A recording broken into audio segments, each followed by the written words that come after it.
On behalf of Kekewag College of Food Technology and entire Kekewag Education Society, I am pleased to welcome our President of Kekewag Education Society, Honorable Shri Balasaheb Wagh, alias Bhau.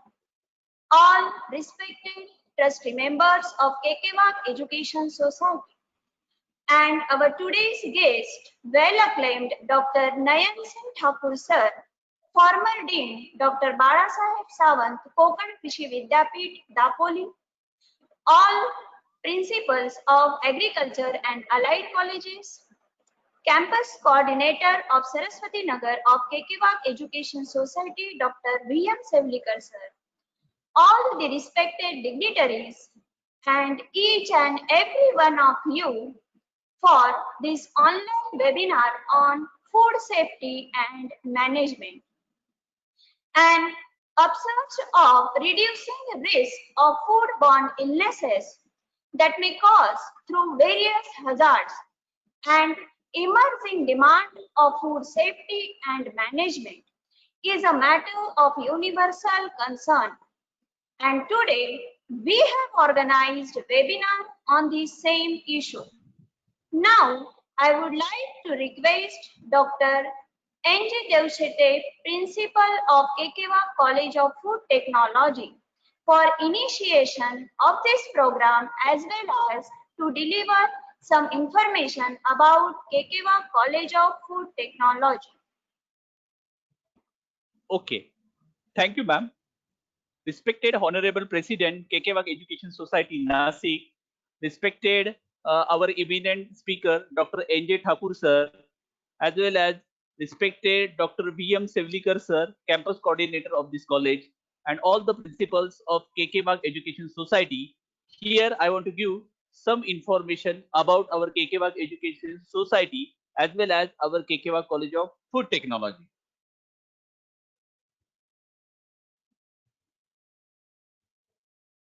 Our inspirations are Honorable Padma Shri Karmavir Kakasaheb Wagh and late Shri Kakushet Udeshi. And our president of KK Wagh Education Society is Honorable Shri Balasaheb Wagh. Then this is the most trusted brand in education, which is known as KK Wagh Education Society. Under KK Wagh Education Society, we have engineering college, MBA, MCA, polytechnic, pharmacy, and 6 agriculture and allied colleges under one roof. We have senior colleges, fine arts, performing arts, nursing, B.Ed, junior colleges, CBSC, and state board schools.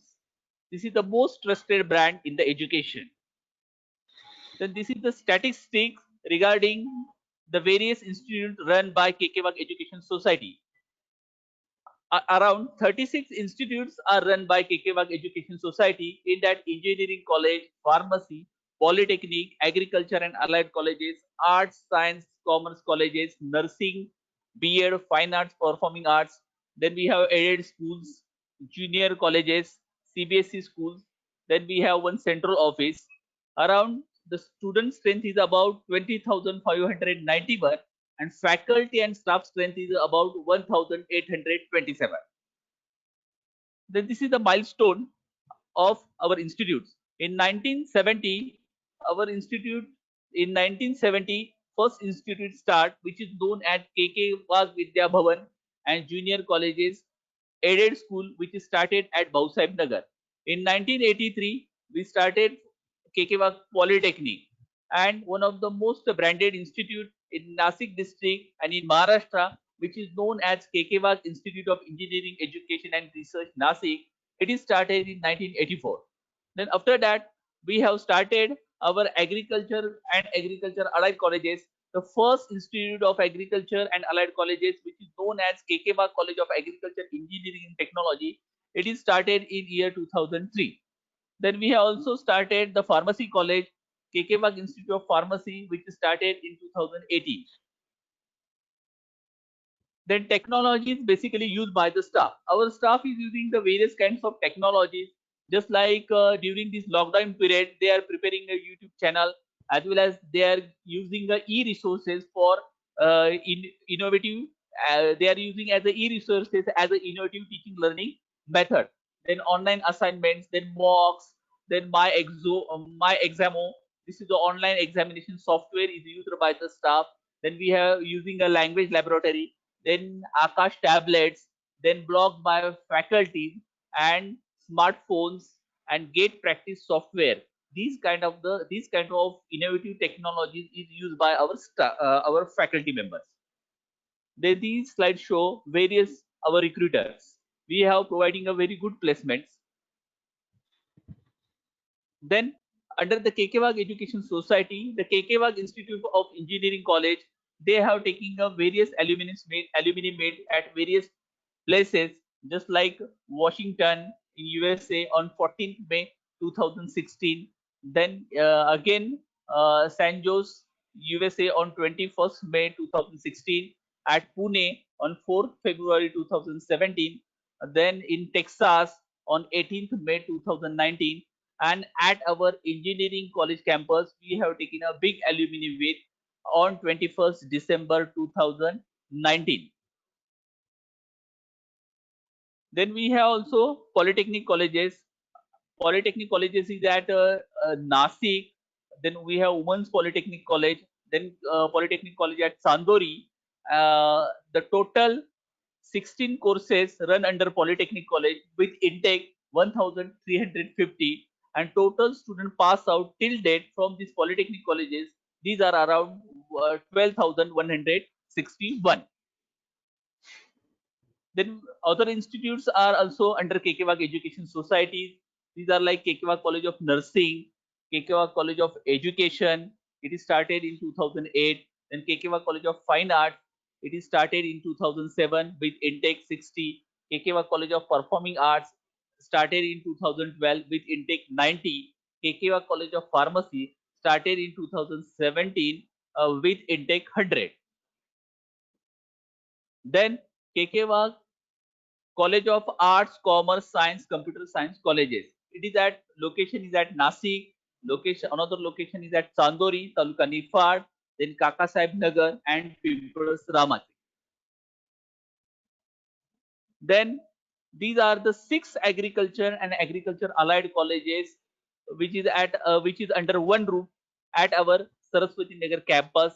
In that KK College of Agriculture Engineering, it is started in 2003 with intake 80.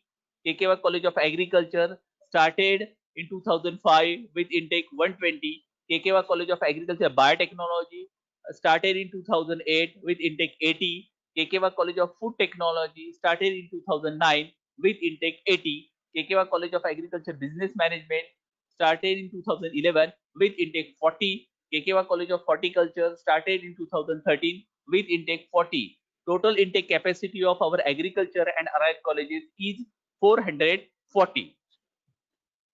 Then other initiatives taken by KK Education Society, that we have arranged Guru Shishya Punyatithi competition. Then for the small school childrens, then KK Kala Academy, then Karmavir Smruti Chashak competition, public lecture series as an expert lecture, as a guest lecture for the audience of Nasik city. Then Karma Yogi and Krushi Tapasvi Puraskar for nomination for the work of social as well as for the work in the agriculture field. Then convocation at society level. Then we have arranged also CEO meet and HR connect meet for proper connection in between the industry and academic. We have also taken a science project competition for the students. These are the very good initiatives taken by KK Education Society. I want to also talk about our Food Tech College, about our institutes under KK Education Society.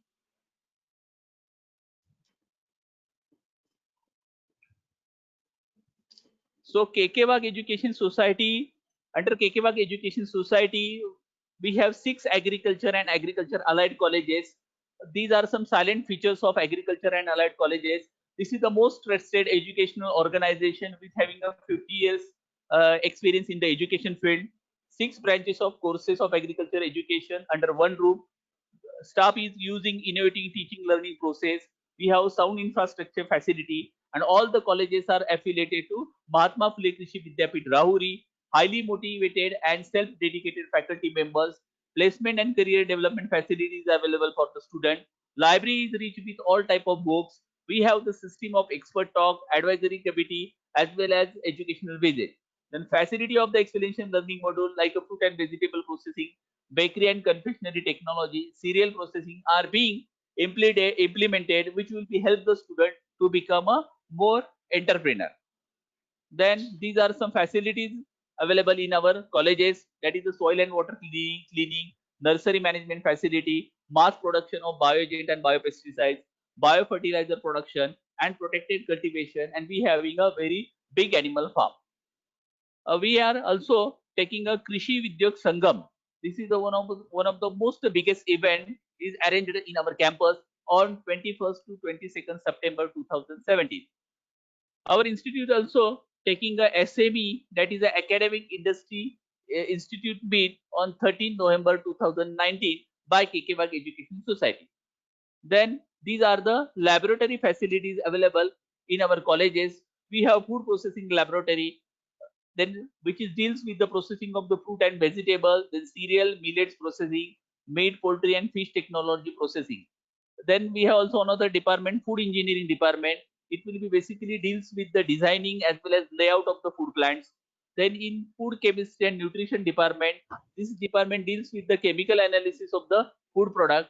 In case of the food microbiology and safety department, microbial analysis as well as shelf life of the product is going to be studied.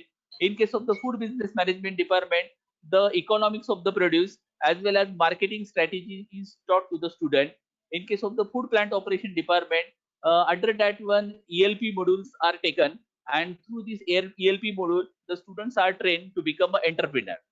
So these are the some laboratory facilities are available in our colleges. In case of the student profile, around 286 students they are graduated from our institute. In that 178 boys and 108 girls are there, and in that one, when we are going to see the success ratio of alumni, the success ratio is also good. Around 66% students are placed in various industries, and in after that 10% students they are going to become an entrepreneur. Then these are some highlighted students achievements in our colleges. Many students getting a very good prize, but we are only representing some highlighted achievements of our colleges. In case of the academic excellence, Mr. Prathamesh Pavle receiving a best agriculture student award in 2019-20. Mr. Akshay Gade, he participated in Avishkar competition, which is known as a research competition at Mahatma Phule Krishi Vidyapit Rahuri in 2019. In case of the NSS activity, Mr. Jay Parke received the Best NSS Volunteer Award by MPKV Rahuri. In case of the sports activity, Mr. Aditya Gore received the award for the Maharashtra State Fencing Championship. Our student also participated in various conferences as well as posters. In that, Aditya Durjal winner a prize in paper and poster presentation in 2017-18 and 2018-19. In case of the extracurricular activity, Mr. Jay Parke participated in Utkarsh event in 2018, and he is winner from the team of MPKV Rahuri. This is also one of the most important achievement of our college.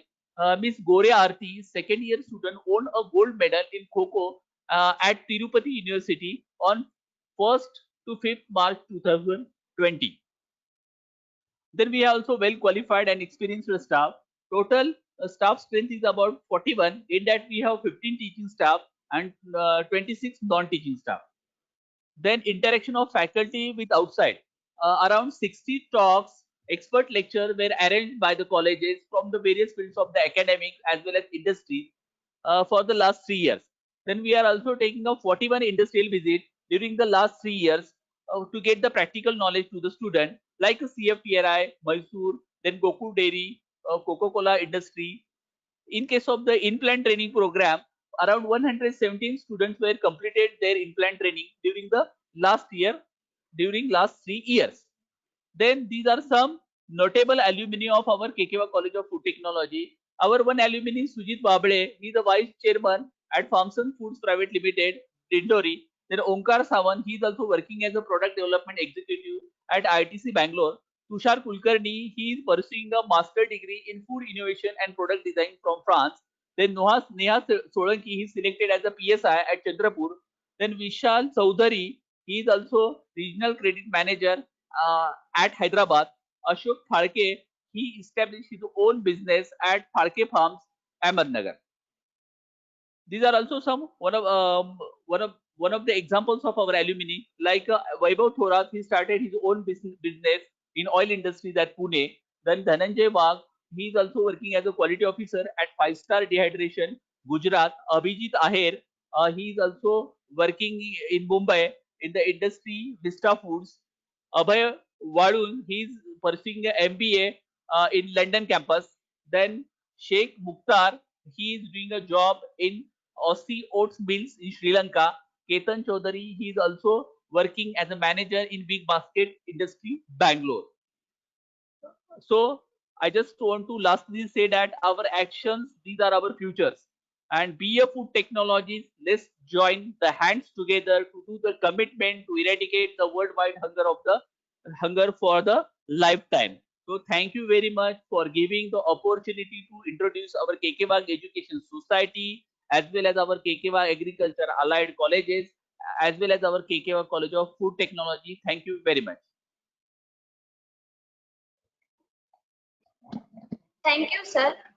Here I request Professor Mabudur Rahman sir to introduce our today's chief guest, Dr. N.J. Thakur sir.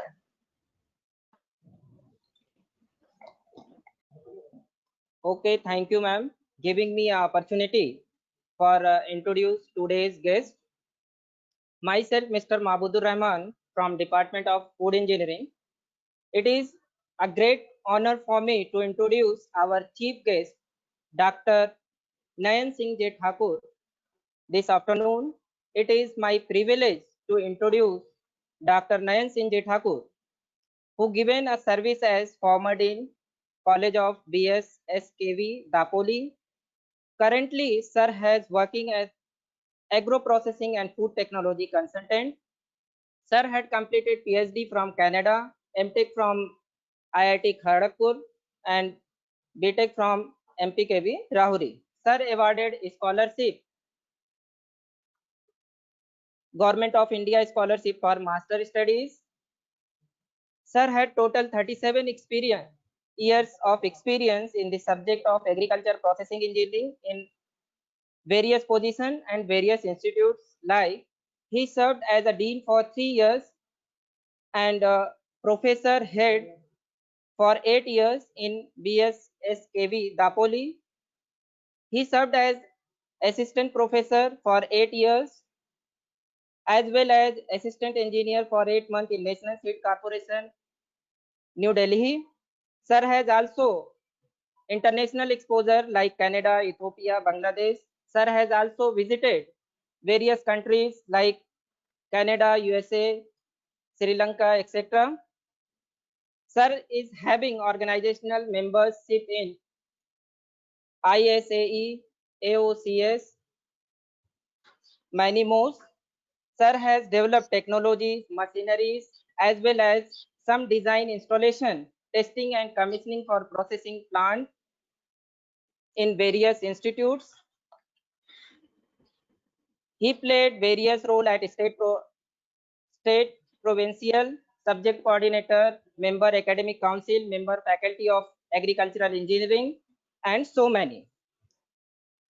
Total 72 scientific paper published by sir, as well as 27 conference paper, 4 book chapters, 27 recommendation in agro processing, and so many. So I like such a great personality is going to giving a knowledge session which you are going to enjoy today. Okay, thank you. So I hand over the mic to Professor S.N. Chaudhary, ma'am. Thank you, sir. It's really going to be very informative as the itinerary is exciting. I hope everyone will be benefited from this session. Now, I request our today's chief guest, Dr. N.J. Thakur sir, to help us to know about food safety and management in a better way.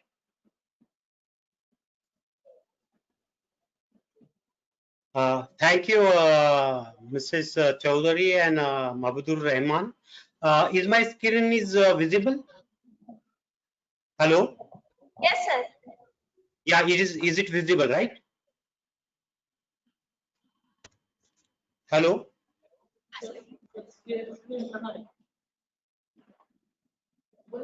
Is the screen visible? Sir message आला असेल बघा तुम्हाला. Hello Thakur sir. हाँ हाँ हाँ आला है, message आला है. हो आता विजिबल आहे स्क्रीन. Visible है ना? हो. Okay. Shall I go to the?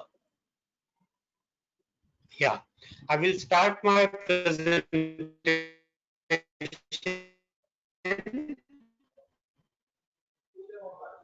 with the great Karma Yogi of my district, my state, and the country, Karmavir Kakasaheb Wagh, for which I have a very much respect, and this is the one of the identity from my district, which I always pay respect, and I would like to become a person like this who have contributed a lot in the field of education besides the other fields. Respected Babasaheb Wagh and the trustees of Kakasaheb Wagh Education Societies, all the faculty members of Kakasaheb Wagh Education, different colleges, and all the dear participants. I welcome you all for my today's presentation in the area of food, its safety, and how we can manage it. So food safety and management, organized by Kakasaheb Wagh College of Food Technology. My presentation will be distributed into the 4 sections. In the beginning, I will introduce you. Then we will talk about the food safety. Then we will go to the management of the food safety, and we will conclude my presentation with the help of summary and conclusion. Food. What is food? Any nutritious substance that people or animals eat or drink. Food starts its journey from the farm or farm allied activities and ends in the plate, our food plate. And that's why we call it as farm to plate. Farm to plate. It comes in contact with many contaminants. And because of these contaminants, our food becomes unsafe. Food becomes unsafe.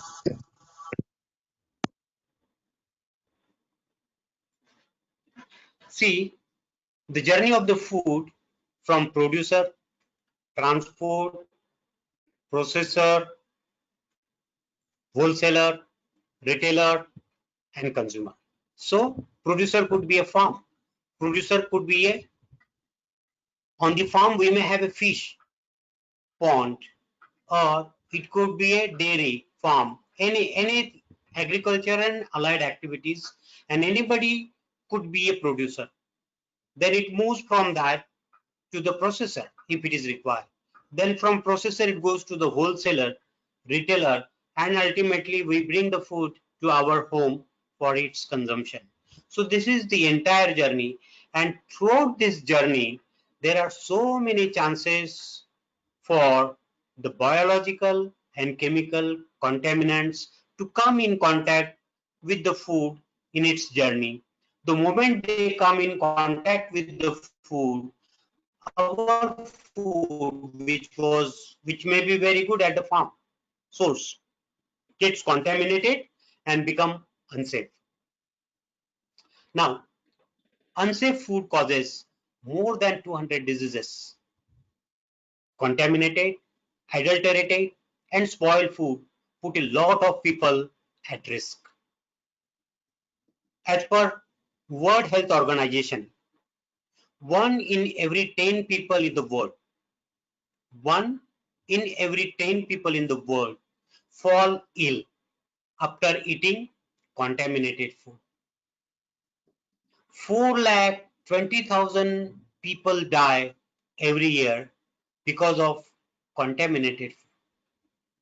Diarrheal diseases are the most common illness resulting from the consumption of contaminated food, causing 550 million people to fall ill and 2,30,000 deaths every year.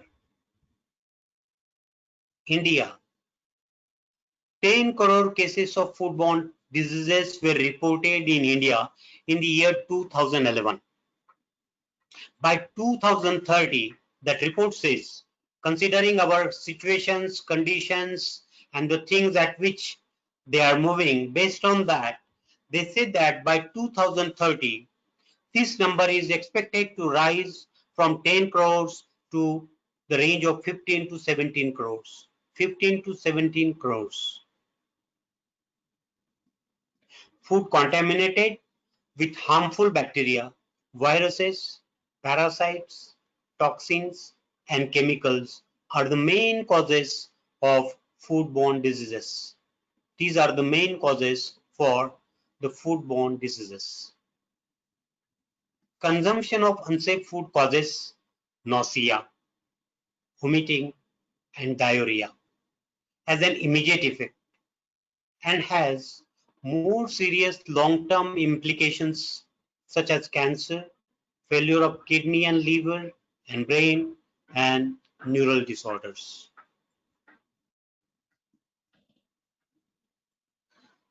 Mumbai में शनिवार शाम कुछ लड़कियां food poisoning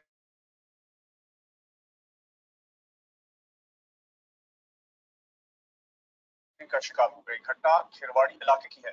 एक लड़की का जन्मदिन था और घर पर पार्टी के बाद सभी साथ गए, जिसके बाद सभी की तबीयत बिगड़ गई। उल्टी और चक्कर की शिकायत के बाद फौरन सभी लड़कियों को सांताक्रूज के अस्पताल में भर्ती कराना पड़ा, जिसमें 2 की हालत नाजुक बताई जा रही है। पुलिस ने दोनों दुकान के सैंपल लेकर जांच के लिए फॉरेंसिक लैब भेज दिए हैं और रिपोर्ट आने तक दोनों दुकानों की बिक्री पर रोक लगा दी है।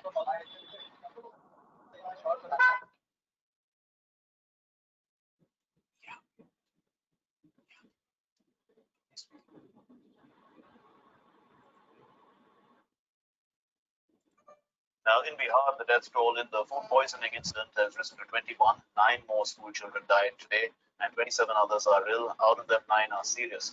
Well, the center has rushed a senior official to the mishap site, and the tragedy took place yesterday at a government primary school in Dharmasati, Gandavan village in Mashrak block of the Saran district. And the children fell ill allegedly due to food poisoning soon after they ate a meal which consisted of rice, pulses, and soybean.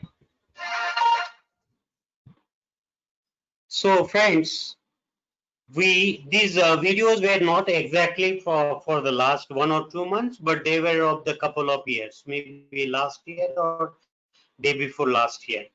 But what it gives us, what message it gives us, we are losing the people only simply because of contamination in the food. Contamination in the food, no any other reason. And for that simple reason, one has to lose the life. It's not good in such a fast moving, fast developments, fast digital technology of the earth we are moving.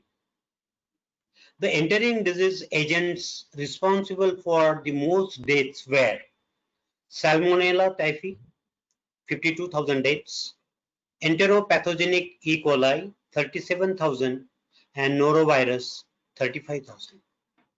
And normally we found that children under 5 years of age carry 40% of the foodborne disease burden with 1,25,000 deaths every year. Believe me, even before they can live the life, they just have to end their life only because of contaminated food. And this matter makes us more serious. despite the fact that foodborne diseases are among the most widespread problems of public health concern. Most widespread problems of public health concern. Not more than 10%, and sometimes maybe as low as 1% of the real incidence of foodborne diseases are reported. We may not be knowing what is happening, and if it is happening, only 10% of that total happening is reported. And many times you might have noticed, we get the news, but we never know what the cause was, like what has happened into that analysis of those samples. And nobody knows that news afterwards, because once we get the news, then it has gone. Unsafe food. These are the news. Unsafe food. FSSAI urges crackdown. And this news is of December 12, 2019, reported by Kirian Watts. FSSAI Chairman Pawan Kumar Agarwal, speaking at a Confederation of Indian Industry event, drew attention to very low public confidence in Indian foodstuffs. The chairman of FSSAI says that very low public confidence in Indian foodstuffs. This is a challenge. Agarwal drew attention to a survey of 1 lakh samples of food, which found 3.7% of the foodstuffs to be unsafe. He called on the industry to reduce this percentage to 1% or less in the next 4 years. In addition to the 3.7% of the samples which were unsafe, 15% were non-standard and 9% was improperly branded. Another news, the director of the National Center for Disease Control, NCDC, the director of the National Center for Disease Control, AC Dhariwal, notes a consistent trend since 2008 in which cases of food poisoning have risen on a yearly basis. Cases of food poisoning have risen on a yearly basis. So we have to ask questions to ourselves.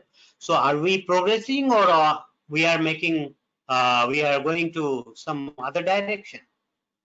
In 2008, the number of food poisoning outbreaks was as low as 50. This 50 is not the number, the cases.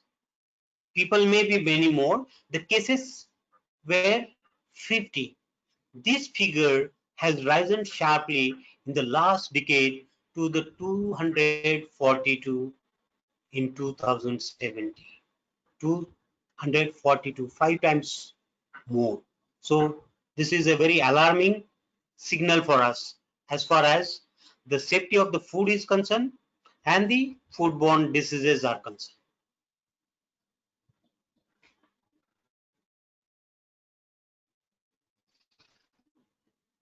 Food safety, nutrition, and food security. Food safety, food nutrition, and food security are inextricably linked. They are just linked with each other. If you take the one, the other is there. If you take the other, the first one is there, like that. They are inextricably linked. How? Unsafe food creates a vicious cycle of disease and malnutrition. Unsafe food creates a vicious cycle of disease and malnutrition, particularly affecting infants, young children, elderly, and the sick. Foodborne diseases impede socio-economic development. It affects our socio-economic development by straining healthcare systems. Our healthcare system becomes weak in providing the solutions. They get engaged. So by straining healthcare systems and harming national economies tourism, and trade. It is quite sure if somebody is getting died because of foodborne diseases, then your attention goes to that and it affects our economy, our tourism, and trade. The very well example in the current situation, as everybody of us is knowing that we are in isolation, we can't move from one to the other simply because of virus. And I told you virus is one of the contaminant. Food supply chains now cross multiple national borders. Food doesn't stay at one place now. You can have an apple from Australia. You can have any grapes from any other country, the improved variety. You may have the dates from any other country. So food supply chains now cross multiple national borders. Good collaboration between governments, producers, and consumers helps ensure food safety. If we all come together, believe me, we can ensure food safety very well. Safe food. Yes, food can be made safe by the efforts of all stakeholders. Those who are coming for the consumption of the food, they all are stakeholders of the food. So if all the stakeholders put the efforts, we can make the food safe. Good collaboration between governments, producers, and consumers certainly helps ensure food safety. How it is possible? Yes, by effecting reductions in the quantities of non-standard, improperly branded, unsafe food through guidance, training, and active stringent regulations for risk.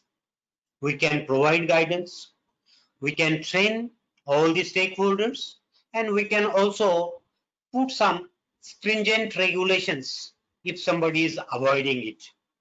So proper surveillance is required. Nowadays, you know that you are very well acquainted with this word. If you go to any toilet or anywhere, you will find that you are under the surveillance of the CCTVs. So you know the meaning. If we can do a good proper surveillance, we can make our food safe. Monitoring of pollutants such as antibiotics, heavy metals, and pesticides in the country's produce. Enforcement of food standards and regulations.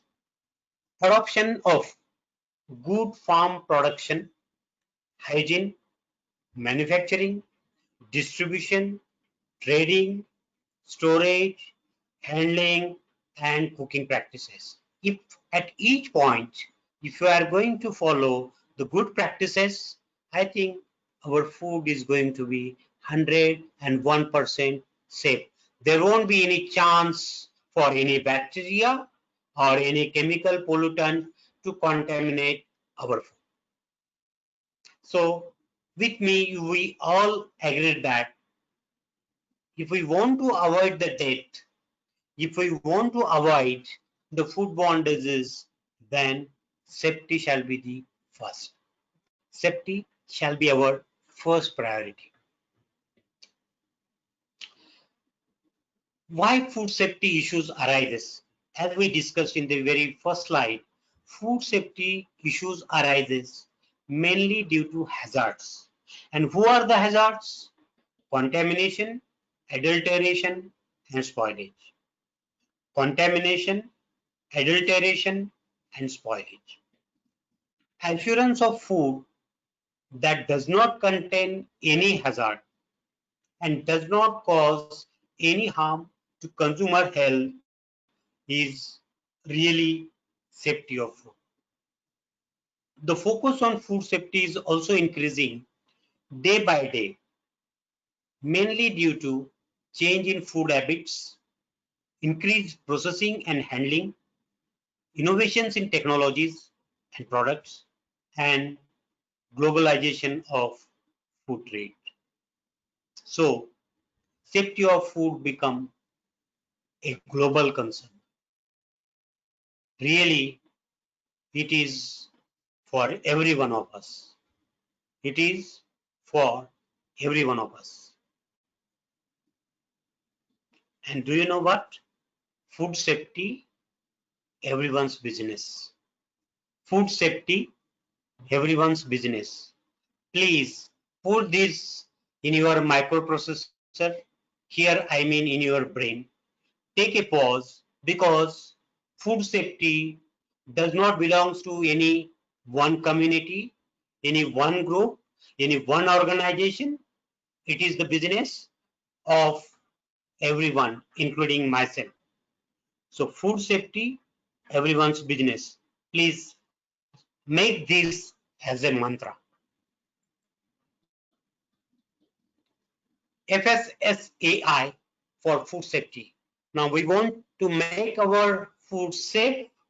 Then let us know who is FSSAI, because we say that if we want to make our food safe, then we must listen to FSSAI. What is FSSAI? FSSAI stands for Food Safety and Standards Authority of India. Food Safety and Standards Authority of India. The moment the word comes authority there, then it has everything, every power with that, which is an organization that monitors and governs the food business in India.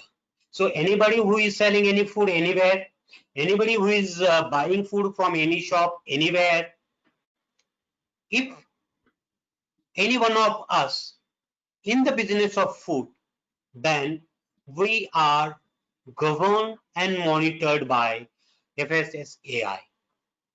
It is an autonomous body which is established under the Ministry of Health and Family Welfare, Government of India. The FSSAI has been established under the Food Safety and Standards Act 2006, normally known as FSS Act.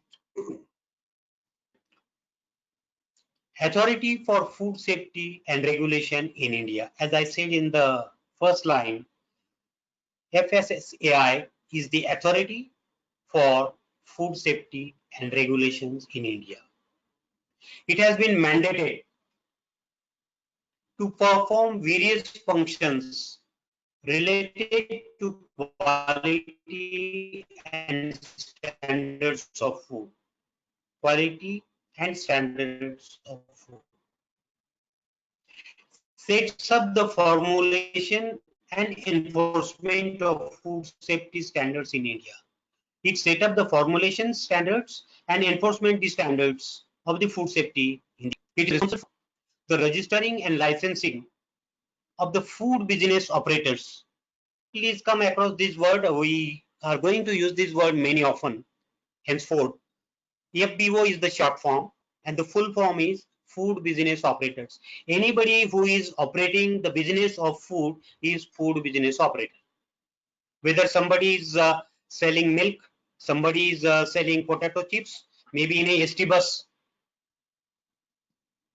Anybody who is making money with the help of food is a food business, and the one who operates is a food business operator. So it is responsible for, who is responsible? FSSAI, Food Safety and Standards Authority of India, is responsible for the registering and licensing of the FBO in India, and it lays down the rules and regulations for running the food business in India. So what FSSAI insists for? FSSAI insists for the registration of food business. It is mandatory. Registration of food business it is mandatory. If you did it, anybody who is a participant and doing a food business also, then this is a alarming situation for you. Please note down, one has to register the food business if we are in that business. Second, hygiene and sanitary practices. One has to follow. If he is doing a food business, then he or she has to follow the hygiene and sanitary practices, and again it is mandatory. When the word mandatory comes, means it is compulsory. By law, it is abide. For your knowledge of the participants, this is the actual paper, a page from the FSSAI regarding the hygiene requirements. The letter dated 21st May 2019, very free, related to hygiene ratings and indicator to schedule inspections of food service establishments. It can be uploaded from the website, and this is why. This is to provide assurance of food safety. Why? This is to provide assurance of food safety. Food businesses must implement an effective food safety management system. Food safety management system. So food safety is a word, one has to manage it. That's why the word management is appearing there. Food safety management system, the abbreviation is FSMS, based on hazard analysis and critical control point. Those who are very much acquainted with the word food for their business, please get married with this word HACCP. Without this, you are no more going to make your business as far as if it is food. So HACCP is a word for food safety, and suitable prerequisite programs and any other related prerequisite programs. When you do the HACCP and all the prerequisite programs, you are very much involved in the FSMS. By actively controlling hazards throughout the food chain, starting from food production till final consumption. That is from farm to plate, farm to plate, farm to fork. As per the condition of license under FSS, Licensing and Registration of Food Business Regulations 2011, every food business operator applying for licensing must have a documented FSMS plan and comply with Schedule 4 of this regulation. Schedule 4 introduces the concept of FSMS based on implementation of good manufacturing practices and good hygiene practices by food businesses, and is divided into 5 parts as under. Before going to those 5 parts, I just want to tell that when you are registering for your food business, or when you are taking license for your food business, you have to make a declaration, that is undertaking. And what is the undertaking? Please, I want to focus this because this is the most important. What we have given in writing has to follow it. I, Mr., Mrs., son of, daughter of, Mr., or relative of, do hereby solemnly affirm that, this is a legal language, do hereby solemnly affirm that, declare that all information and particulars furnished here by me are true and correct to the best of my knowledge. I further declare that the food business conducted or proposed to be conducted by or through me shall conform to the Food Safety and Standards Act, regulations, bylaws enacted thereunder, and specifically to the guidelines on hygiene and sanitary practices provided under Schedule 4. Our today's topic is food safety. When we are talking about the food safety, we need to know the Schedule 4, and Schedule 4 is nothing but the guidelines on hygiene and sanitary practices. In simple word, one has to follow the good hygiene and sanitary practices when you are handling the food, whether for yourself or if you are going to give it to someone. Whether you are cooking, whether you are delivering, whether you are manufacturing, whether you are transporting, whether you are storing, whether you are selling. Whoever he or she may be. Understand? One has to follow this practice. Now, to provide assurance of food safety, FSSAI insists on hygiene practices. Now, food business must implement an effective food safety management system, which I rate, based on hazard critical control point and suitable prerequisite programs by actively controlling hazards throughout the food chain, starting from food production till final consumption. So, what FSSAI tells us, they tell us follow the basic hygiene and safety requirements, provide a self-attested declaration of adherence to these requirements. Now, why registration? See, when I have shown you that declaration, please don't get afraid. Don't get worried. It is as simple as we are washing our hands before taking our food, right? Or as simple as our mother or sister cooking the food in kitchen so safely, so nicely for every one of us. It is just like that. The licensing and registration procedure and requirements are regulated by FSSAI under the regulation 2011. Every food business operator involved in the manufacturing, processing, storage, distribution, and sale of food products must compulsorily obtain the registration or license. Please remember these two words. I am going to make your things more simple in the next presentation. There are two words, registration or license. This registration procedure is aimed to create more accountability on the FBO to maintain the quality and safety of the food products. Nothing but just accountability, responsibility. If I am doing something, I need to take responsibility. It is a 14-digit registration or a license number, gives details about the FBO and the business details. Nothing else, you are simply registering. It is so simple. If you want to start any business, even in Gram Panchayat, you go to the Panchayat office and you register or tell your stall number and this and that. So it is just like that. Or if anybody in our home gets birth, we go to the Panchayat, to our Sarpanch and register the name for Janma Dakhla, right? Or somebody passes away from our family, we go and report there that this particular person has passed away and we try to get the death certificate. So it is just like that. Everybody, if he is doing any business in regard with the food, he has to register, enroll his or her name with the government, the competent authority.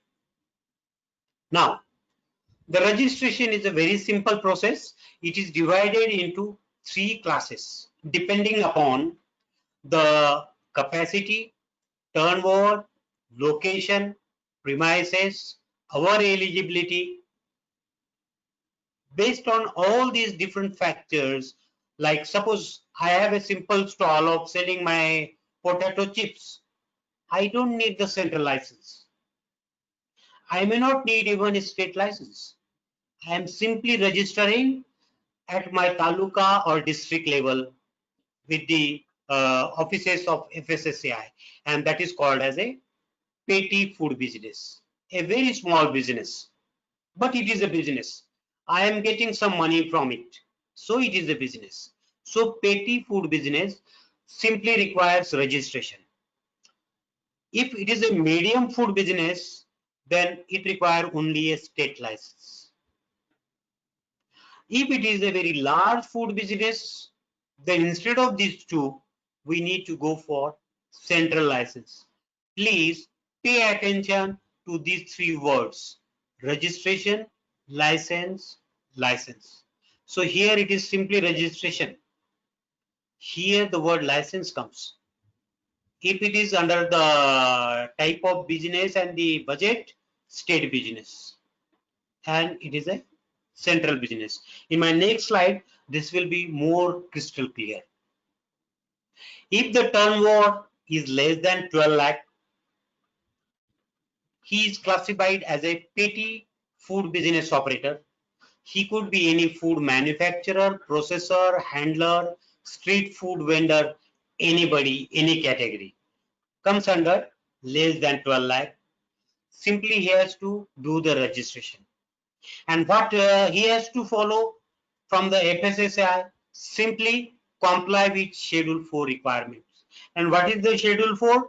Nothing but hygiene and sanitary requirements. Hygiene and sanitary requirements for the business you are performing. They will be very simple.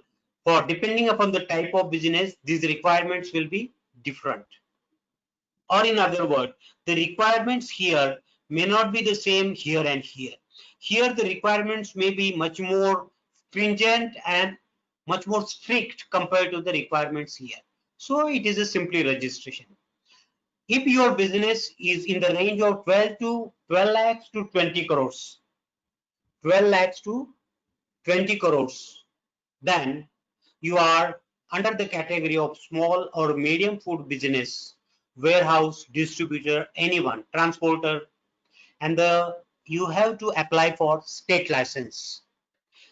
Office may be at a district level or anywhere. For the information of all the participants, now you can apply for FSSAI registration or license online. You can do the registration even by making application online. So it is very simple. So you have to go for a state license, comply with Schedule 4 requirements. In addition to this, if you are under this category, then HACCP plan approved by third party category business like the auditors. So we have to do the HACCP by third party. If the business is more than 20 crore, then it is a large food business. License required is a central license, and in addition to the comply with Schedule 4 requirements, it is compulsory for the large business that they need to follow food safety management system. Please, participants, pay attention here. Here the word FSMS is not there. If you are a medium food business, then HACCP is required. If you are a large scale business, then you have to go for food safety management system compulsory. For the information of the participants, because when you are listening and attending this, probably you could be a media for us, that you may take this message to your friend, to your fellow, while talking from tomorrow onwards. So just for the knowledge, that who are these petty food business operator? This category covers the following businesses: any food business operator with annual turnover of not more than 12 lakh. He is a petty food business operator. Petty relator dealing with the food products. Any person who manufacture or sells any food article by himself. Masala dosa, rava, idli, samosa, batate vada, joshi vada. Anybody who is selling, any person who manufactures or sells any food article by himself. Food sale is done by the temporary stall holder, thelewala. Or you are having a vegetable shop, simple vegetable shop, stall. Any individual who distributes food in any religious or social gathering except a caterer. Caterer is a different category, but anybody who is distributing food in any religious or social gathering, For example, Ganesh festival and you are distributing some prasad. So religious, you are distributing the food or prasad. Social gathering, you are giving some prasad or some food, some sweets for any occasion. So any individual who distributes food in any religious or social gathering comes under, if he is doing a business supplying that product occasionally, then he comes under the APO. Small scale or a cottage industries dealing in the food business, like Lijjat Papad or anybody who is doing that. Food production capacity, other than milk and meat, 100 kg or liters per day. If you are selling any milk or anything in the capacity of less than 100 kg per day, you are under the APO. Procurement, handling and collection of milk up to 500 liters per day. Probably you are collecting and giving it to the different 5 persons. You are collecting 500 liter, but giving it to these 5 persons. So you are also under APO. Slaughtering capacity, 2 large animals. Many people, those who are taking, those who are non-veg, they try to buy the meat in the morning on Sunday or any other suitable day for them. And when they buy, if the person who is selling a meat is having 2 large animals, comes under FBO, comes under FBO, or 10 small animals, or 50 poultry birds. So all these capacities, if they are meeting, they are under APO. They need to take, they need to do the registration. They have to follow the hygiene and sanitary requirements. Now, what is the schedule for? Part 1, petty food business operators. They could be food manufacturer, processor, handler, or street food vendors, as I shown the different categories in the last slide, previous slide. So they all comes under part 1. Part 2, food business operators, FBO. Part 3, FBO in manufacturer, processing, storing and selling of milk and milk products. Now here the capacity is higher than what we referred in the previous slide. Then part 4, FBO in manufacturer, processing, storing and selling of meat and meat products. Slaughterhouse, meat processing units, meat shops. Here, see, all they have come under the FBO. They also come here under FBO. They also come under FBO. Now part 4th and 5th, when your capacities are of a medium or a large capacities, you are coming under the license. And these are the schedules. When you go for the schedule 4 requirement for FBO part 1. If you are under business operators, part 2nd or 4, part 2. If you are doing anything with these, FBO part 3. Schedule 4 part 3 is applicable to them. Whatever the schedule in part 3 may not be the same in part 1 A or B. Understand? So when you go on the website, you will know these very detailed, because that document itself is of a 54 pages. So these are the requirements of the schedule 4 depending upon the type of business, category of the business.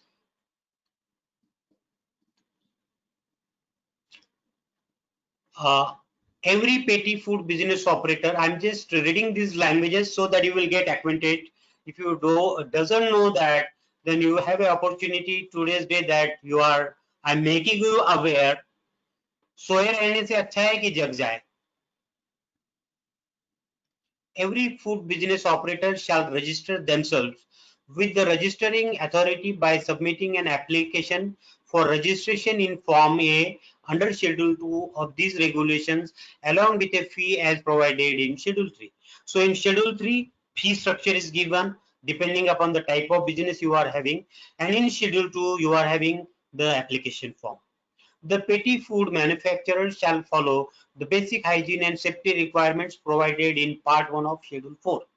Though this may be repetition, but now you will get it acquainted that there is no excuse for Schedule 4, as long as the word food we are acquainted with, for making money in the form of business.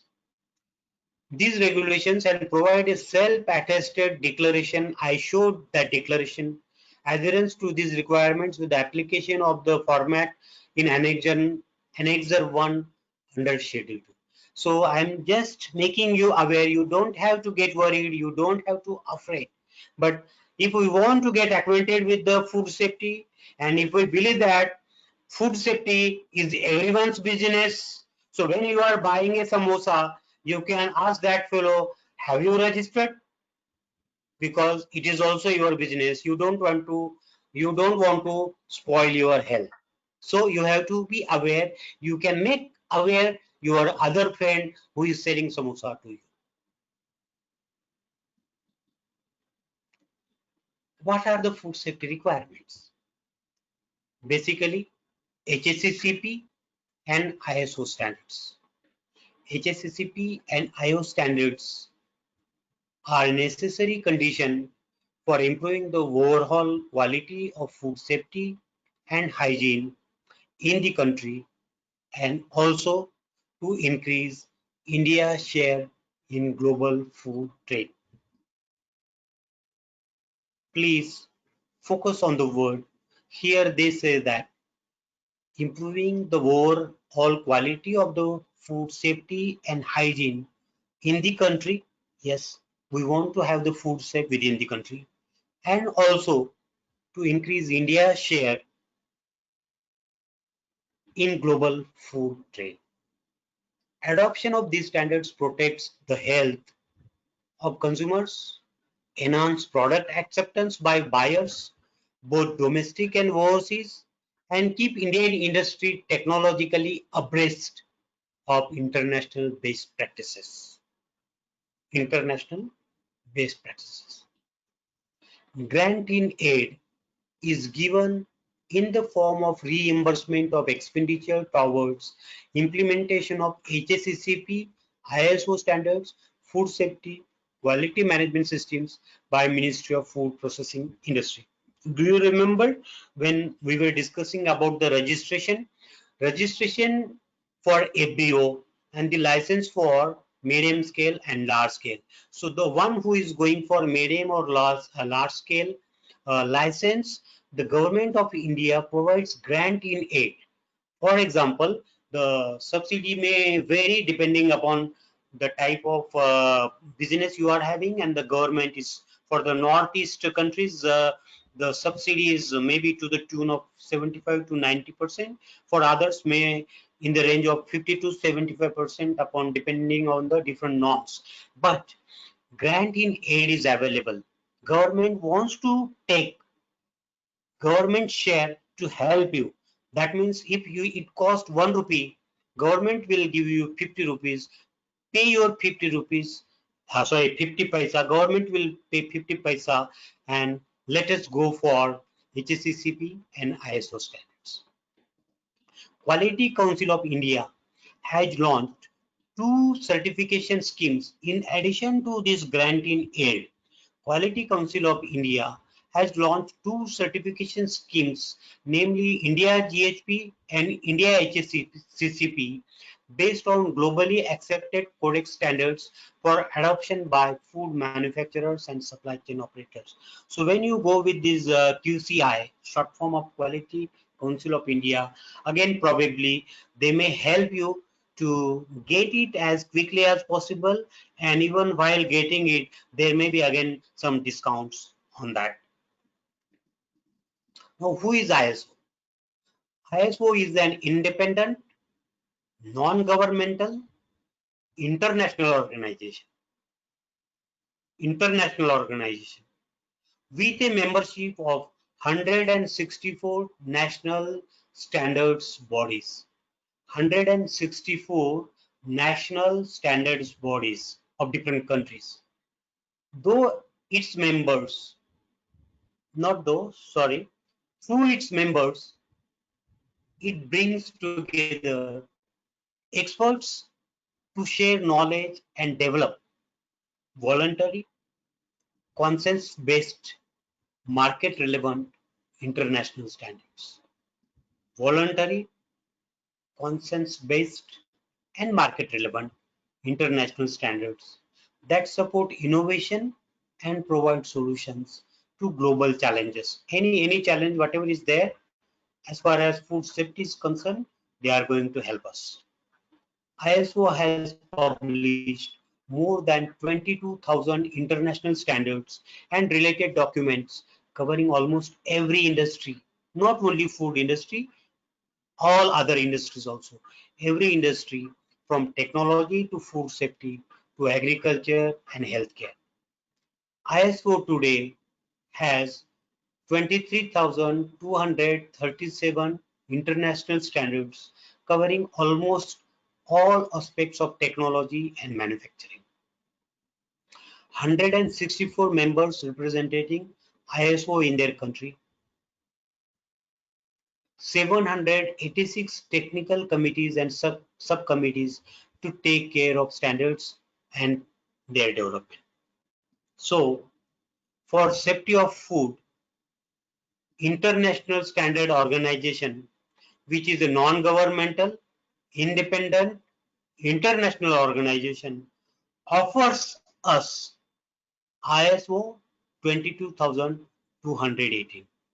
ISO 22218. And it is for what? For the safety of food.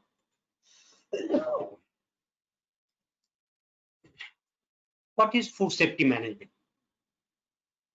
It is a group of practices and procedures. Group of practices and procedures intended to prevent foodborne illness. We agreed in the beginning that we want to prevent foodborne illnesses. And to do this, food safety management is nothing but the group of practices, not any one practice. So that's why the word is group of practices, and not any one procedure. That's why group of procedures. Actively control these practices and these procedures. What they do, they actively controls risks and hazards. Risks and hazards throughout the flow of food, throughout the journey of the food, from the point of production to the point of consumption, from the point of farm to the point of plate. It focuses on controlling the most common risk factors for the foodborne illnesses. It focuses on purchasing food from unsafe sources. It focuses on holding food at incorrect temperatures. It focuses using contaminated equipment. It focuses on practicing poor personal hygiene. Why it focuses? The moment you focuses on the negative things, you are going to know the limit, the critical or the control point, and then you can develop the good things. That's why it focuses on all these things. Food safety management. There are many ways to achieve this active managerial control in our food operation, food business operation. We can have good training programs. We can manage our supervisors through the trainings. We can incorporation of standards and operating procedures, normally called as standard operating procedures. We can adopt them, we can incorporate them in our food line, and we can get acquainted with hazard analysis critical control point, HACCP. These are critical to the success of the active managerial control. If you want to manage the safety of the food, if you want to control the safety of the food, then you need to get acquainted with these 4 tools. And then through these tools, you can monitor the critical activities in the operation.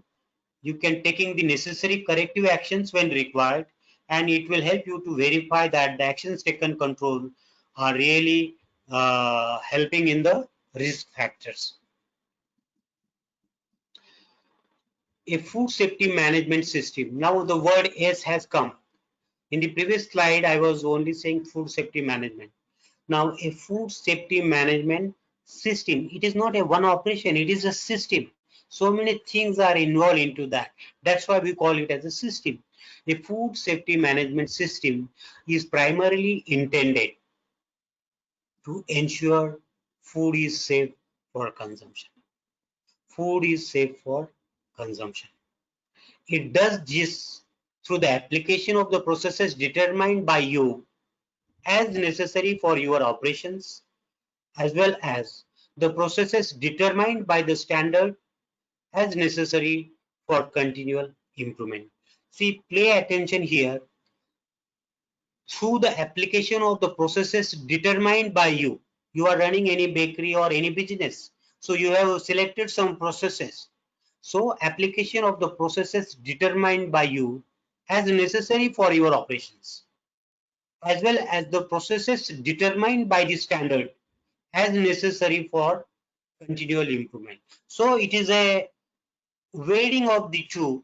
If any problem is there, we are just improving by adopting the standards. Standards or the guidelines are really helping us how we can do that nicely. It is just like when you want to listen how to drive a car, you take the help of a professional and you need to know it nicely how to do it. It is just like we get the guidelines, we try to know the procedures. A FSMS aims to assure conformity to applicable statutory. Conformity to applicable statutory, regulatory, and customer requirements. Statutory, regulatory, and customer requirements. Statutory means bylaw. Regulatory means what are the SOPs are available, regulations, guidelines, and customer requirements. That is where to whom you want to supply your goods. That means you are to whom which you are in the business. Your client is ultimately the customer, consumer. ISO 22000 is designed to be applicable to all organizations in the food chain.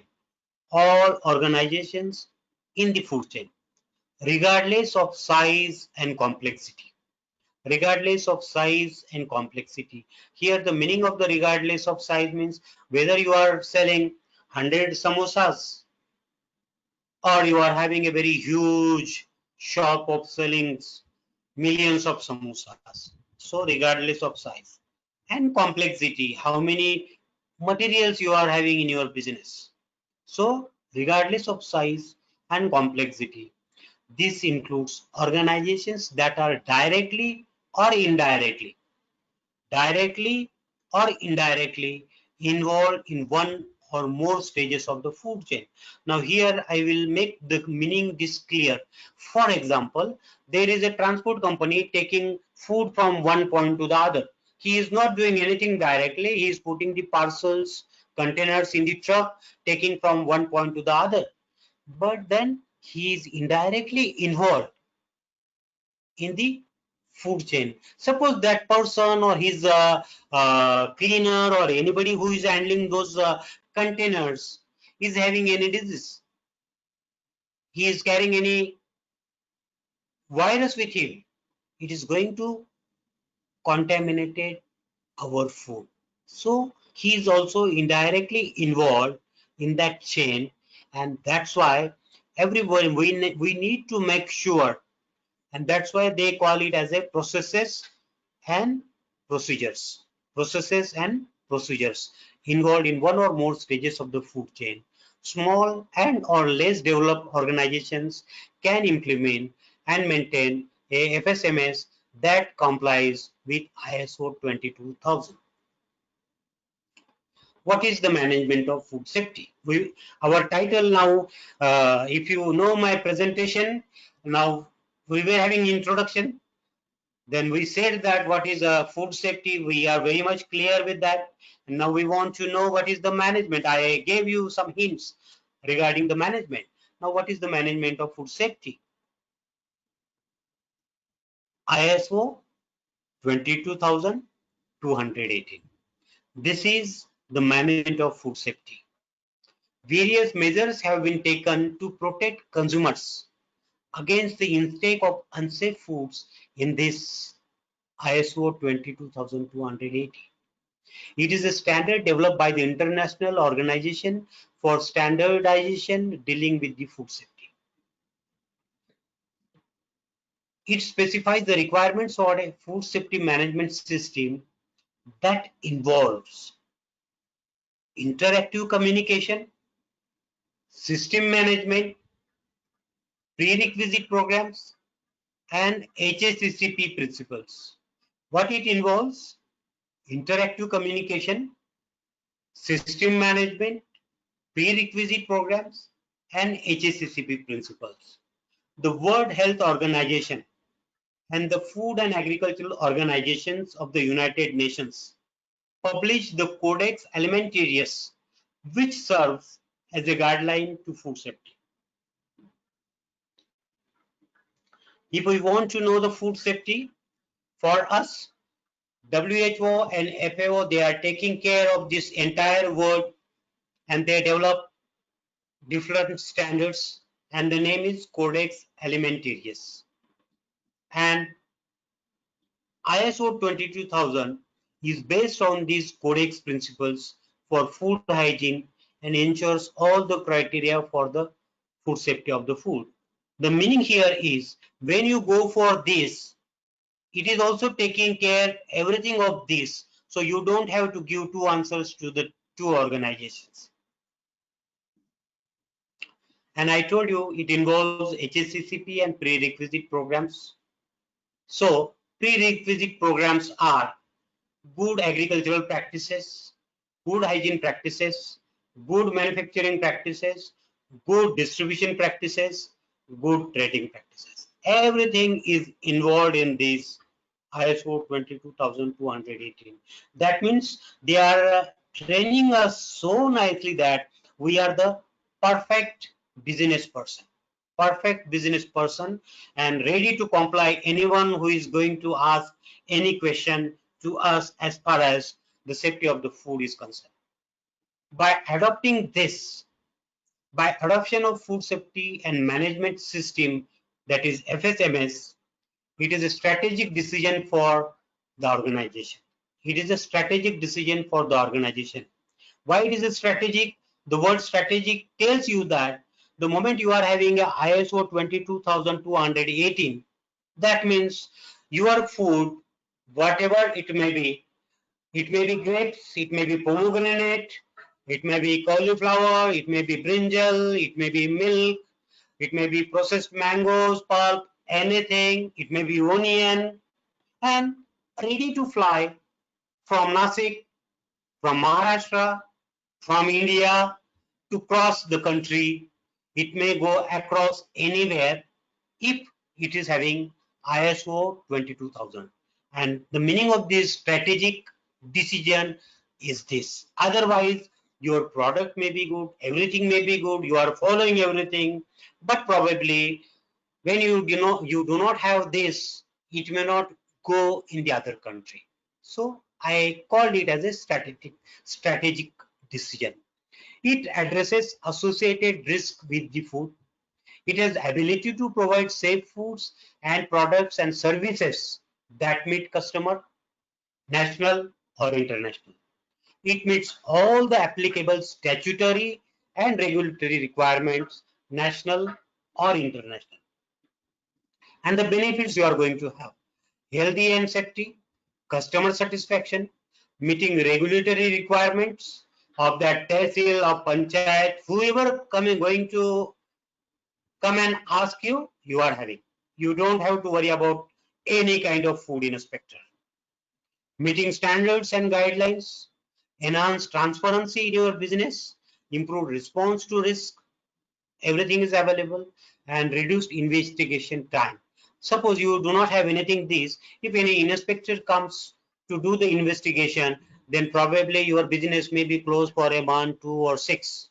So unless that investigation is completed, you can't start that. So this reduces the investigation time.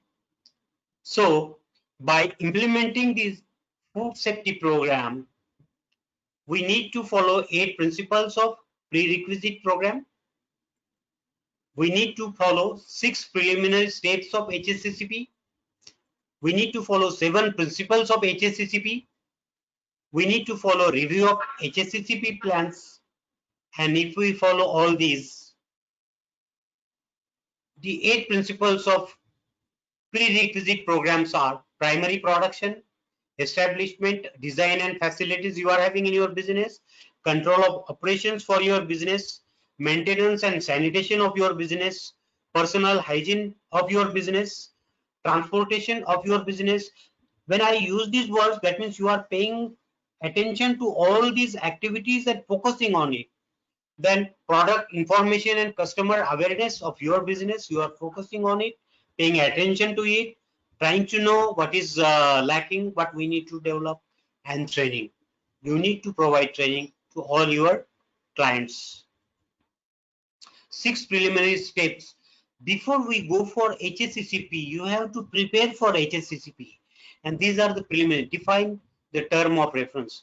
Whatever the business you are having clearly spells out scope, extent, resources committed, terms of appointment of outside consultants, how many you want to involve into that, third party auditors, levels of authority and accountability for implementation.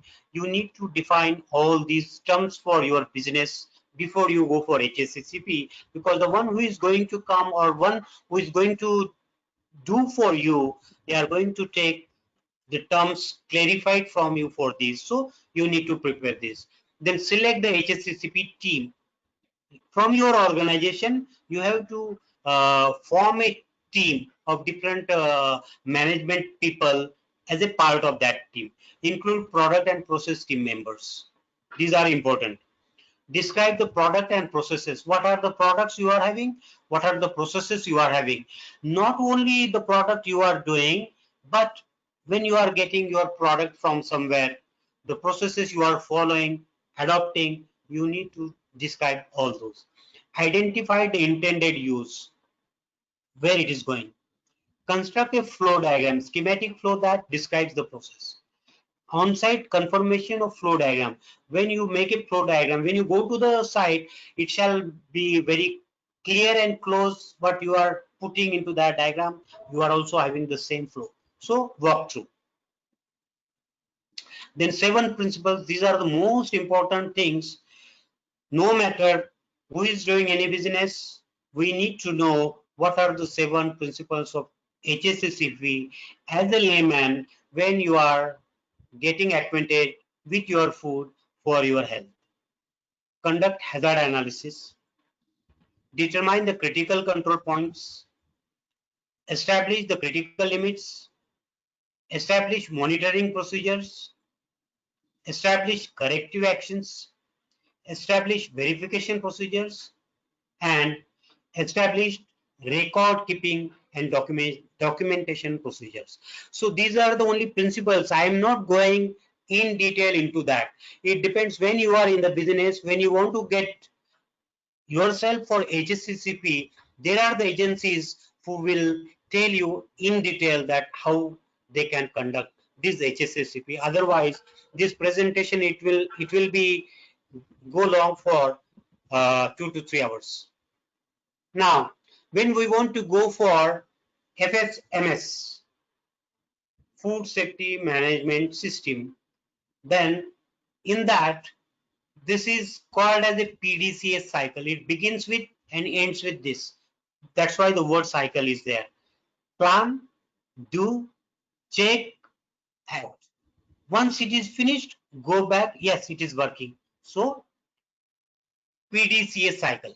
So, in plan, establish the objectives of the system and its processes as what we saw in PRC programs, then 6 HACCP preparations and 7 principles. They tell about that. Establish the objectives of the system and its processes. Provide the resources needed to deliver the results and identify the address, risk and opportunities. This all comes under plan. Once we have finalized this, now do implement what was planned. What we did here, do it. Then check, monitor and where relevant, measure the processes and the resulting products and services. That means whatever we did, now check it whether it is happening the way we plan and we are checking it. So check. Analyze and evaluate whether it is happening. For example, we have decided that we want to we want to do the sterilization of the bottles we are using for canning at 85 degrees C exactly, right? So just see whether we are doing it or not. We planned it, we want to do it, For doing, we just put something system there. Now we are checking it, and after checking, we are confirming whether it is happening or not. If not, again go back, do it like that. So analyze and evaluate information and data from the monitoring, measuring, and verification activities. So you may have monitoring data, you may have a measurements, and you may have the verification activities. So all these you do there, check them. If they are okay, go for act. Take actions to improve performance as necessary. So this is a PDCA cycle. This PDCA cycle is given in the next diagram. Please have a nice look closely to the next diagram. The title of the diagram is Organizational Planning and Control. So this is the plan. Activities are clause from 4 to 7, 9 and 10. 4 to 7, 9 and 10 is the organizational planning, and the clause 8 is the control. Clause 8 is the planning and control. So clause 4, context of the organization, you are telling what kind of organization, everything, that is the context. The leadership of that organization, then the planning for that organization, which we want to do for this. Then support, what supports you are having when you are doing your goals and objectives. So including the control of externally provided processes, products and services. These are the supports to fulfill the business of your organization. Now do of FSMS, that is the operation. So operational planning and control. So here do is what? PRPs, prerequisite programs, traceability system, emergency preparedness and response. Somebody is putting you questions from food inspector or anything. So you want to respond that. So emergency preparedness and response. For hazard analysis. Once you do that, validation of control measures. In the hazard analysis, you remember the second and the third, you find out the limits and you try to control those limits. So you want to know the validation of those control measures, whether they are happening or not. Then hazard control plan or OPRP plan, whether it is happening as per our validation. Then verification. Yes, we are ensuring ourselves it is happening. The way our satellite they want to launch, they do every preparation they do, and then they verify it, and then it goes for that launching. So in the way we are verifying our planning, yes, it is 100% done. Then implementation of the plan, that plan, control of monitoring and measuring, control of product and processes, that means do. This do goes to the check, verification, analysis in actual performance. So check, and that's from check, act.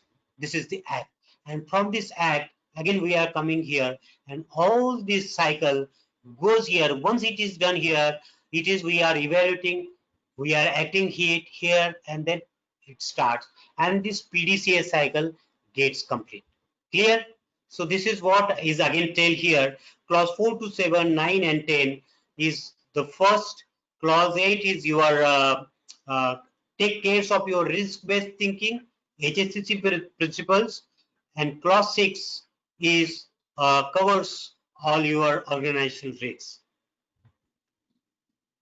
So summary of these FSMS: conduct HACCP ISO 2018 awareness program, top, middle, bottom level, involve all your business management people, form a team for documentation and hazard analysis, carry out that, prepare documentation, implements and train all personnel concerned with those procedures and formats, train international auditors, assess the system through first internal audit,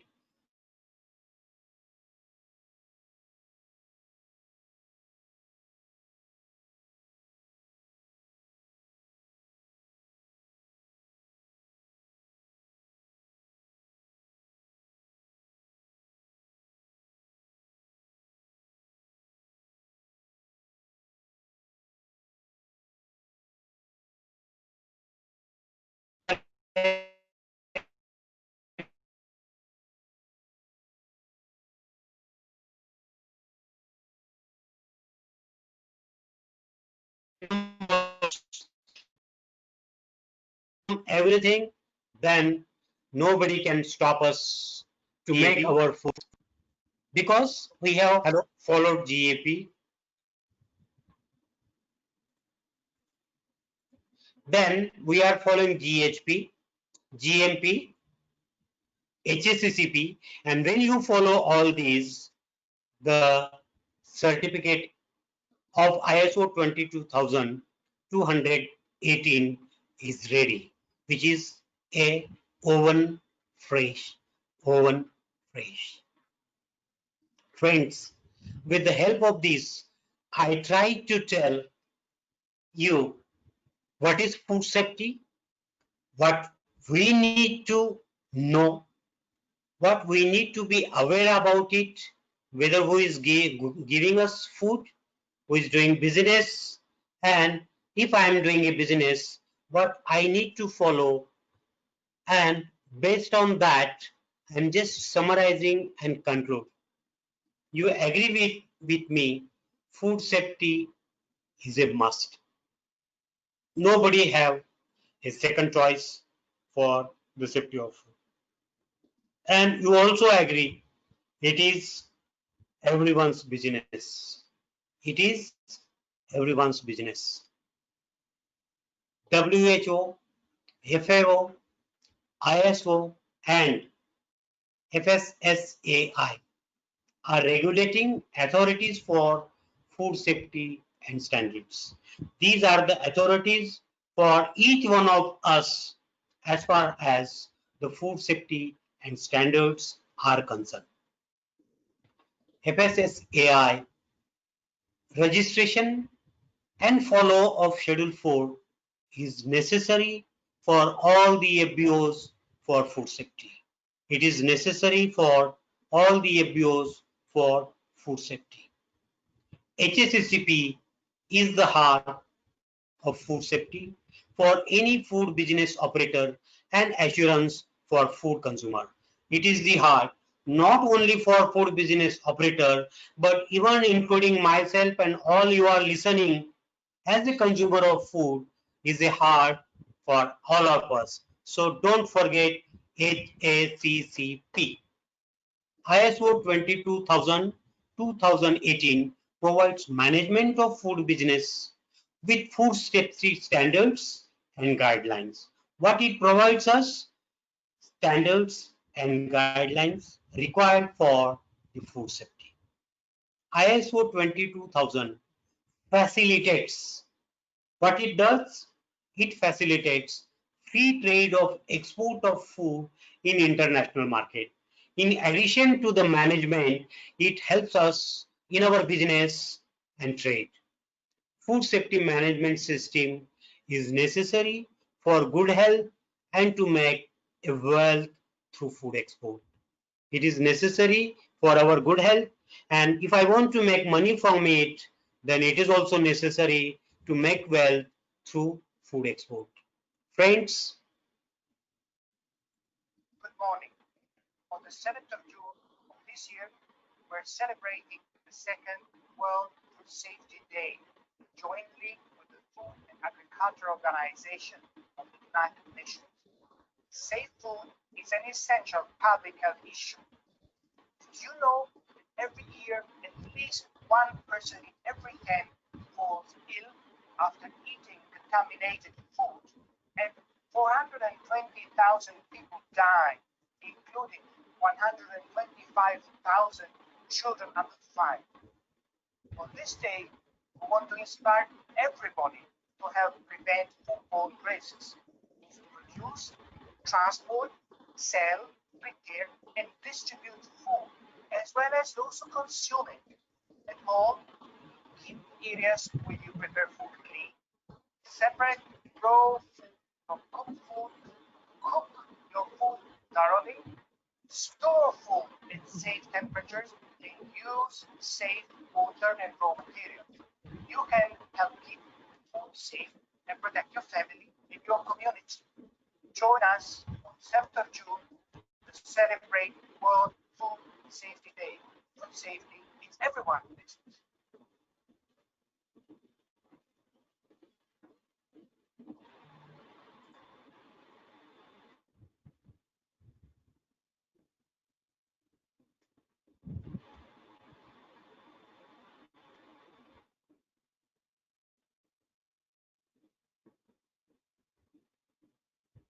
So I just want to say thank you to each one of us. I want to extend my thanks to the Kakasaheb Wagh Education Societies, KKW, College of Food Technology, all the staff members, including Dev Shetty sir, the principal of the college, for giving me this wonderful opportunity to interact with so many persons who have a interest for the safe food. Thank you, participants. Thank you, one and all, including the food itself. Thank you very much.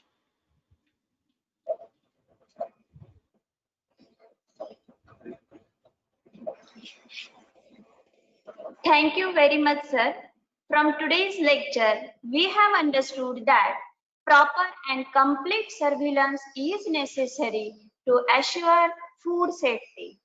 Now, I would like to hand over mic towards Professor A.B. Thorat ma'am for question answer session. Hello, sir. I am Hello. Professor A.V. Thorat. On behalf Hmm. of all the audience, I am here with questions for you. Sir, nowadays Please go COVID-19 outbreak is there. So the ready-to-eat food market has shown a precedent growth in the last few months owing to the effect of this Okay. COVID-19 across the globe. Huh.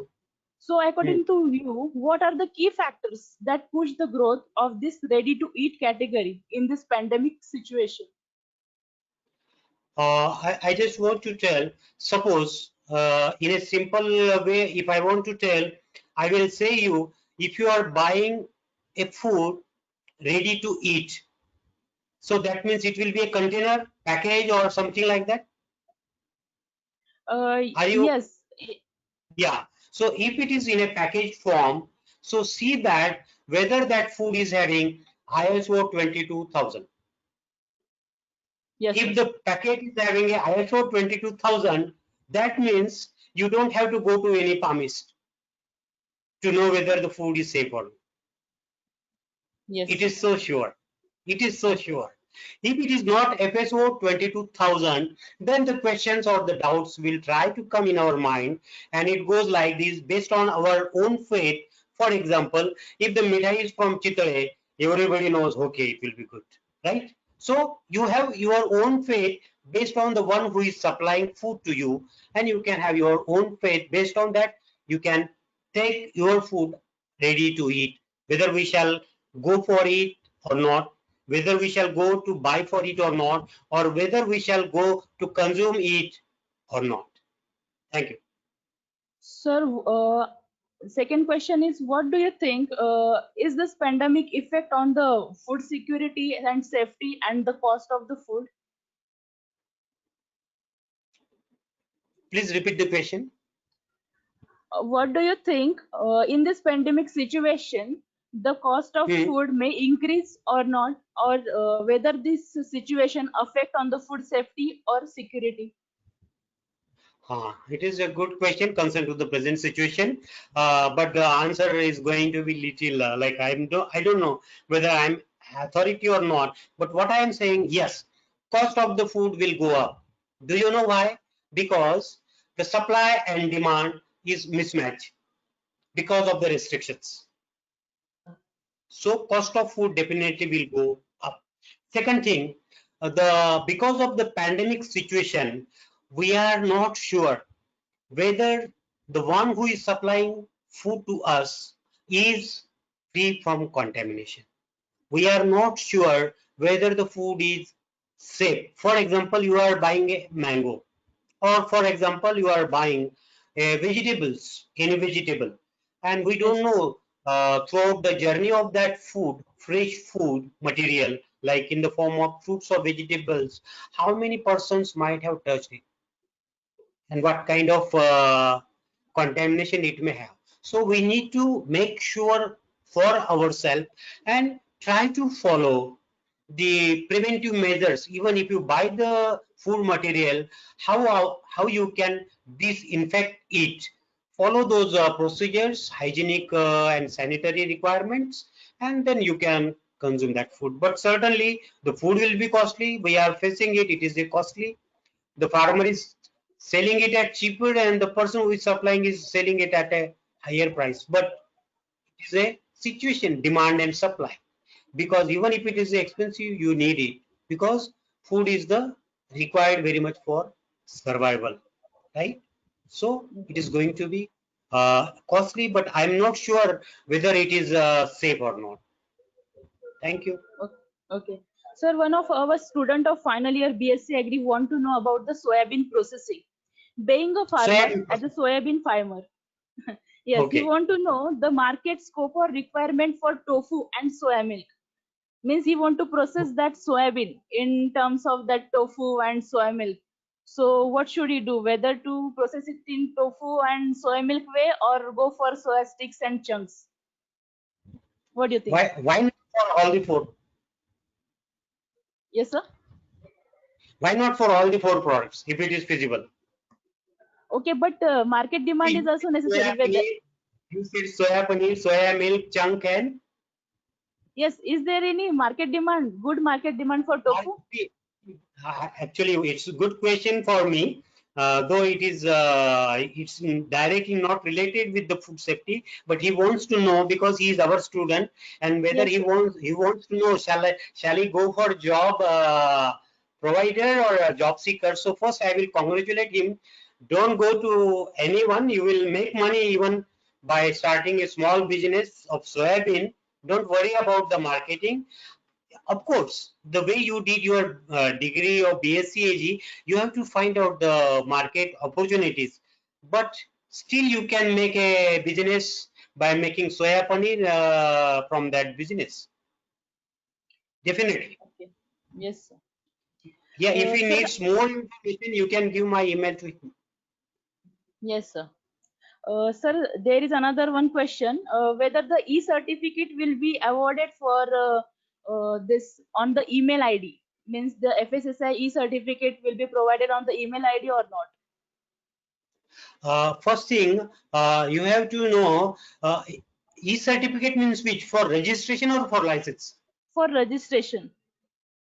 For registrations, they can send you the number and everything, but your that exact certificate will come. For example, suppose if somebody is asking me, will I get my e-license on my driving license on e? They may send you the copy of that e-certificate, Yes, but yes, that yes, document will reach you by post or by mail in yes. the Okay. uh, Okay. And there is time zone. another question. How many days are required to get the e-certificate? Means on website whether License, they are license offering or this certificate. See, there e-certificate, are two things. e-certificate, E-registration, registration. you can Yes. e-registration you can get maybe within a week or a month. If you are trying for e-license, if it is a state license, depending upon the business you are having and the products you are having, the time varies according to that. Okay, but it won't take much more, maybe a month or two, not more than that. I will prefer maybe a week or two, because system is that fast. Only depending upon the type of papers the documents ready with you and the scan copies you are supplying to them, based on that and their verification. Like for example, in corona, this COVID-19, probably the people may not go and visit all the places, so it may take time. But suppose you are from the same city and the office is there, probably within a week you may get it. So time depends on that. But I will advise you, please go on that website of FSSAI, and all the things nicely given there, even the frequent asked questions also. Okay, sir. Because of the time limit, I didn't try to cover all those things here. Okay, sir. Sir, is there any subsidy for startups, new startups? Lots. What startup you want to do? You want to make sharbat or you want to make Small a scale audience is asking for in a small scale nothing is startups. there. No? Huh? Which startup? Small scale startup they are asking for. See, for the information of these participants, very recently, Government of India has changed the norms previously they were having for small scale industries and small and medium scale industries. I mean entrepreneurs. They have changed the norms, and they have changed such a big that until 20 lakh or 2 crore rupees, still it will be small and medium scale enterprises. Because of these norms, so the loans and all the other facilities have also changed, and probably you will have lot of startups for this. But you have to visit, for example, visit the site of Ministry of Food Processing Industries, visit the site of APEDA, and visit the site of different banks on NABARD. They will provide you all this information, like what kind of startups available with them, including FSSAI. Sir, next question is what will come in the statutory and regulatory requirements in ISO 22000-2008? ISO 22218 is actually it is a license providing organization. ISO doesn't give directly any certificate or anything. As I told, they prepare the norms and guidelines. Okay. Now, suppose I am a person. Suppose I am following all those ISO norms and guidelines, and I am a professional body, licensing body, providing you license by getting the things ready from you. It is just like the way you get your license for anything, passport or anything. No, so there are different organizations available in the country, outside the country. They provide all these licenses. They work on our behalf, get things ready through us, and present the things to the license issuing authorities. Okay. Clear? Yes, sir. And the fee varies depending upon what you are looking for. For example, ISO 2018, probably you may like just go for HACCP and you don't want to go for FSMS. So they are having the different choices and the plans. Okay, sir. Understand? Different choices and the plans. FSMS is required for export. FSMS is required for Apex, so for export or trade outside the country. But if you want to deal anything within the country, probably HACCP will be better. And there are so many organizations which gives you HACCP certification. And it is not very expensive also, not time consuming also, and not very stringent actions or the work involved. Okay, sir. Sir, is there any other latest safety standards other than HACCP to apply in the food processing plant? Okay. Actually, I don't know. When I have presented this everything, even ISO 22018 is the latest, and that's why I use the word oven fresh. Okay. I just took it from the oven and gave it to you. Okay. Now, HACCP, without HACCP, there won't be any license. So that's why I use the word HACCP is the heart, not only for the person who is doing business with the food, but is also the heart for the one who is consuming the food. So you can't go away from HACCP. Clear? Is that clear? I think all the questions are over now. Yeah, my voice is Thank clear you. now. Yeah. Yes, sir, clear, sir. Thank you, sir, for a nice. Hello.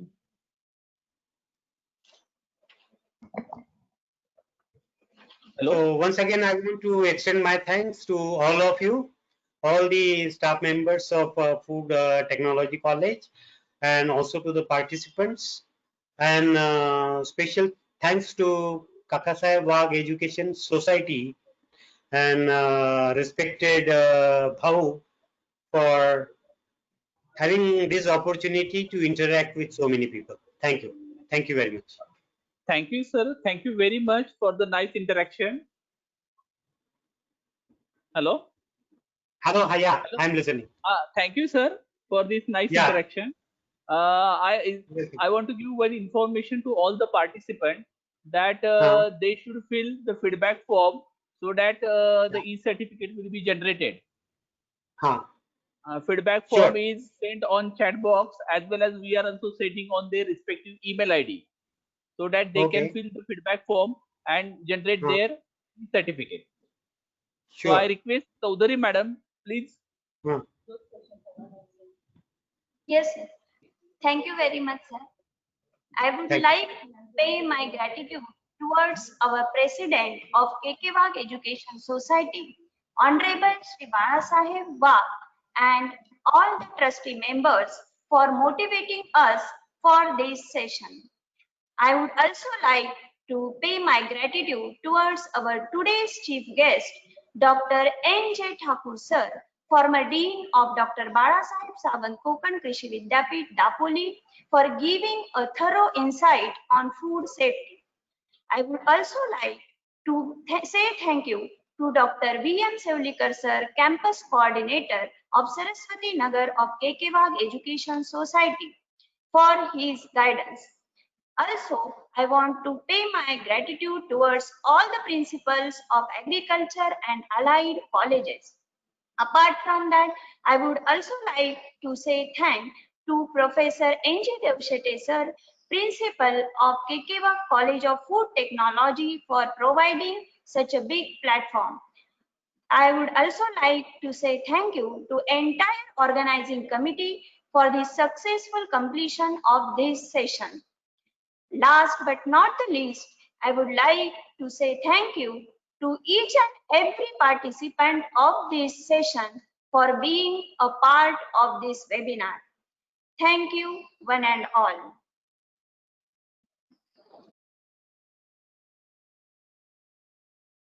Thank you, sir. Thank you. करायचं conclude, sir? Yeah, I'm closing it. Thank you very much. Okay.